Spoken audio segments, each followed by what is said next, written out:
Hello बच्चों, एक और नया क्वेश्चन लेके आए हैं। ठीक है, कंटिन्यूअस रैंडम वेरिएबल वाला है। ठीक है, तो देखिए ये दूसरा क्वेश्चन है इस टाइप का मैं कह रहा हूँ। ठीक है, तो देखिए यहाँ जीरो है, यहाँ आपको जीरो चाहिए तभी ये सॉल्व होगा। ठीक, चलिए गलती थी वो। ठीक है, जीरो होना चाहिए। और देखिए एफ ऑफ एक्स दिया गया है। ठीक है, तो आप जानते हो क्या होता है इसमें, कंटिन्यूअस है इसका मतलब पी ऑफ एक्स पहला करो directly, P of X is greater than equal to less than or equal to 2। ठीक है, ये तो आप जानते हो ना इसमें क्या होता है, P of X is equal to X is equal to integration of minus infinity to infinity F of X is equal to 1। Actually ये इसकी कंडीशन है। ठीक है, ये तो डिपेंड करता है। ठीक है, ये कंडीशन है, इंटीग्रेशन होता है इसमें। क्लियर, क्योंकि कंटिन्यूअस चीज है, इसमें कोई समेशन वगैरह नहीं। ठीक है, तो ये कैसे करेंगे हम। ठीक है, इसके लिए क्या करेंगे, तो इंटीग्रेशन देखो क्या बोला गया है, एक्स जो है ना बेटा वो 2 से छोटा है। ओके, 2 से छोटा कौन है, 0।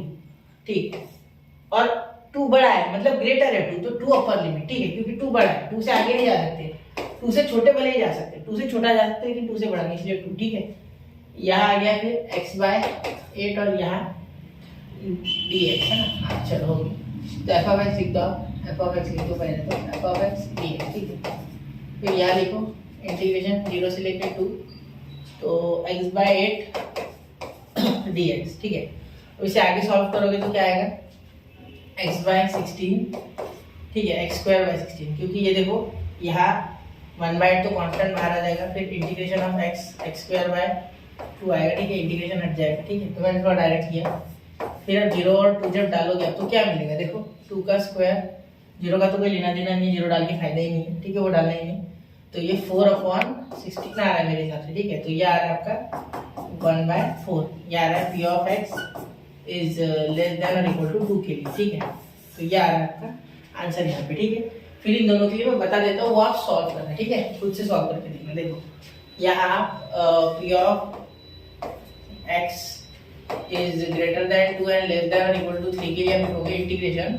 देखो छोटा कौन है 2, बड़ा कौन है +3। ठीक है, यहाँ लिखोगे एफ ऑफ एक्स dx। ठीक है, लिमिट बदलेगी सिर्फ, बाकी कुछ नहीं बदलेगा, ये तो ऐसे ही आएगा, x/8 आएगा वो तो सेम रहेगा। ठीक है, तो x²/2 तो आना ही है। ठीक है, ये हो गया इसमें का सेकेंड। अब थर्ड के लिए देखो बोला गया है कि ग्रेटर देन 3, तो 3 से बड़ा। ठीक है, 3 से बड़ा यानी आपको लोअर लिमिट याद दी है। ठीक है, तो P of X is greater then 3, इसका मतलब आपको लोअर लिमिट 3 दी है, अपर लिमिट 4। ठीक है, एफ ऑफ एक्स dx। ठीक है, तो करके देखना और मुझे कमेंट करना। ठीक है, कमेंट करना अगर आंसर हो जाए तो सॉल्व। ठीक है, तो करके जरूर देखना, क्वेश्चन आते हैं एग्जाम में, बहुत ही इजी है, सिर्फ आपको समझना है। बच्चे इससे डरते हैं लिमिट लगाने के कारण। देखो क्या होता है ना, अगर यहाँ अपर लिमिट दी है इसका मतलब वहां से लोअर उठाना है। ठीक है, मतलब यहाँ ग्रेटर देन बोला होगा।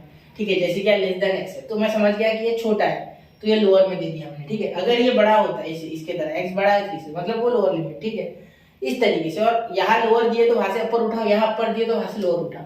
ठीक है, चलिए तो मिलते हैं बच्चे अगले लेक्चर में। पढ़ते रहे, आगे बढ़ते रहे। जय हिंद, जय भारत।